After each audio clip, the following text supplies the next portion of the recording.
guys, welcome to Brian's Man Cave. So, the Intellivision Amico trailer, the next one that they just put up, went live today. Unfortunately, this stuff always breaks when I'm at work, so I don't have time to actually, check it out or do any kind of response video or any of that stuff. So all I can do is just give my kind of thoughts on it. Anyways, let's take a look. I'm just going to play the video here. And there was a few things. I've already watched it, through the Atari Creeps video. He always is able to get to this before me. So, so I watch his video because I always support the Creep. Okay, so the first thing I want to talk about here is Safecracker. That is cool. And I remember they were talking about the Magic titles. And they made a deal with being able to bring back the Magic titles. And obviously, as soon as you see that safe, if you've played the original Safecracker, you'll know exactly what that is. And I just did that video, actually, I think about a month ago. I picked up the original Safecracker for the Intellivision. And, I mean, the graphics were amazing. I love the graphics. But the gameplay was really weird. Controlling the car was very hard.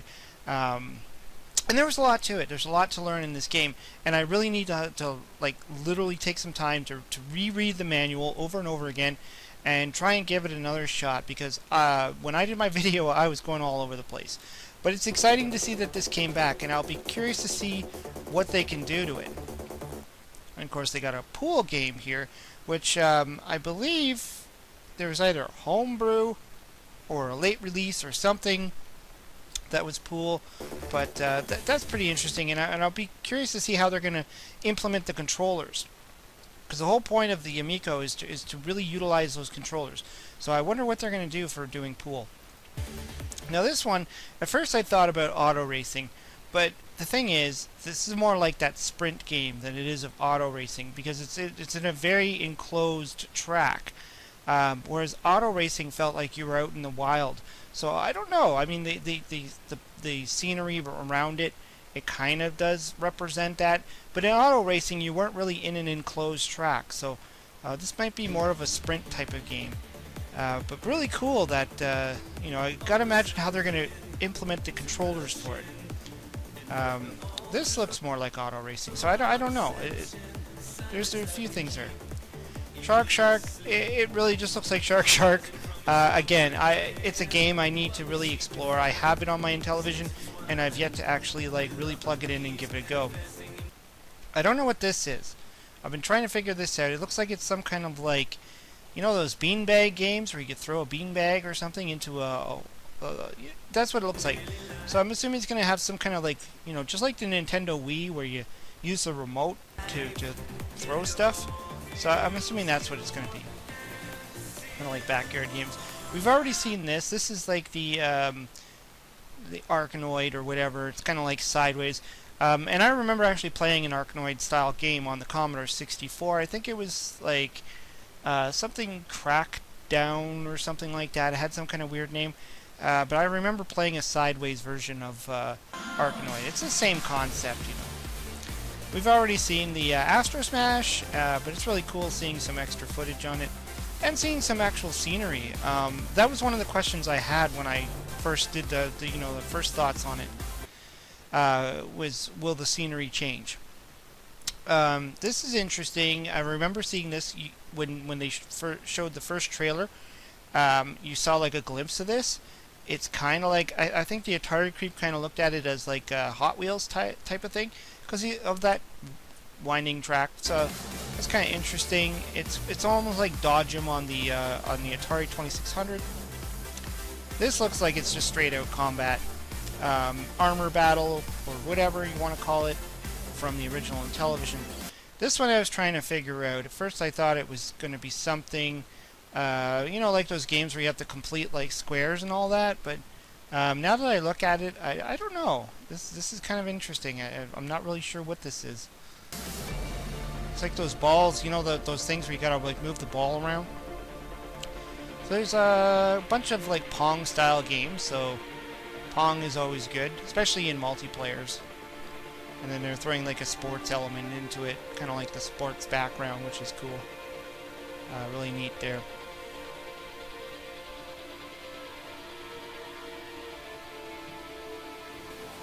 boarding thing. So that's like their missile command version. I know the Atari Creep was really excited about this one. Really looks cool. I mean, it looks interesting. It's just like the Astro Smash almost. So we got some kind of Evel Knievel thing going on here too. Kind of like Excite-A-Bike or whatever they call it on the Nintendo. And I've played a game like this on the Commodore too. I like this. I like this looks like it's Yahtzee or something. And there's supposed to be like a huge section of board games for this set, for the system. So this is probably like a Yahtzee style game, which is really cool that you get to actually use the controller and shake it. I like that. I like how you can like feel like you're playing with real dice. And this is of course skiing. You know, skiing. The graphics are definitely a lot more amped up, but it seems like it's keeping true to the original style of skiing, so the wipeouts look pretty intense. I like that. And you're actually on ice, which is really... and an avalanche. That was obviously triple action, you can tell, because of the balloon thing. It's like asteroids. Now this is cool. This looks cool. This is what stopped me. This was the Dungeons and Dragons. At least it looks like it's going to be Dungeons and Dragons. Because you had the Outer World map there. Which is really cool. Let's see if I can zoom in on that and stop that. Yeah, like, it looks like it's the Outer World map. You got the water, you got... You know, if you've played Advanced Dungeons and Dragons, you got to get the axe to get through certain terrain. You got to get the boat. You got to get stuff. You got to go into the dungeons, which really looks like this. And you're walking around with your bow and arrow. This looks really cool, and I like how they faded out certain areas so you only see parts of the dungeon, keeping the whole Dungeons and Dragons feel. The question is, are they going to use Dungeons and Dragons? I don't think so. Because it is trademarked, it's owned by Wizards of the Coast, so chances are they might not, but even just renaming it, we know what it is. I mean, that's it. I'm excited about this. This is what I'm excited, and it's the Intellivision guy too. It's the Intellivision Running Man. They didn't dress him up to look like anything other than that. This is the Moon Patrol, which I'll probably suck at. Never tried the demo or anything like that, but I'm guaranteeing you I'll probably suck at this game. And of course Night Stalker we've already seen, but still looks great. I mean, it just looks great. Yeah, it's just so much excitement going on, and I know a lot of people are already talking about this. I personally can't wait for this. This looks awesome. I'm really curious to see how the controllers are going to interact with this game, what they're going to do with the lighting and all that.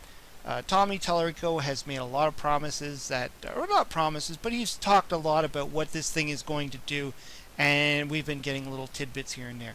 Anyways, thanks for watching. This was just my thoughts on it. Yeah, I'm excited. Anyways, hope you liked the video. Hope you subscribe. Talk to you later.